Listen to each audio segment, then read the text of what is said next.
Hiriyur taluk, Hiriyur to Mysuru highway, state highway, double road. ಈ double ರೋಡ್ಗೆ ಪಕ್ಕದಲ್ಲಿರೋದು 2.5 ಎಕರೆ ಜಮೀನು ಇದೆಯಲ್ಲ. ತೆಂಗಿನ ಗಿಡ ಇಟ್ಟವ್ರೆ, ಹಿಂದೆ ನುಗ್ಗೆ ಗಿಡ ಇಟ್ಟವ್ರೆ. ಇದು 2.5 ಎಕರೆ ಜಮೀನು ಬರುತ್ತೆ. ಆಮೇಲೆ ಜೊತೆಗೆ ಇದು 1.25 ಎಕರೆ ಬರುತ್ತೆ. ಇದು ಸಪ್ರೇಟ್ 1.25 ಎಕರೆನಾದರೂ ತೊಗೊಳ್ಬೋದು, ಇಲ್ಲಾಂದರೆ 2.5 ಎಕರೆನಾದರೂ ತೊಗೊಳ್ಬೋದು. ಇಲ್ಲ ನನಗೆ ಎರಡು ಬೇಕಂದರೆ ಅಷ್ಟು ತೊಗೊಳ್ಬೋದು.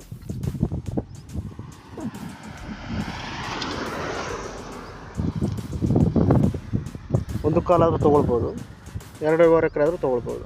ಟೋಟಲು 3.25 ಎಕರೆ ಬರುತ್ತೆ. ಟೋಟಲ್ 3.25 ಎಕರೆ ತೊಗೊಳ್ತೀನಿ ಅಂತ ತೊಗೊಳ್ಬೋದು. ಹೈವೇಗೆ ಅಟ್ಯಾಚ್ ಇದೆ, ರೋಡ್ಗೆ ಅಟ್ಯಾಚ್ ಇದೆ, ಮೇನ್ ರೋಡ್ಗೆ ಅಟ್ಯಾಚ್ ಇದೆ ನೋಡಿ, ಚೆನ್ನಾಗಿದೆ.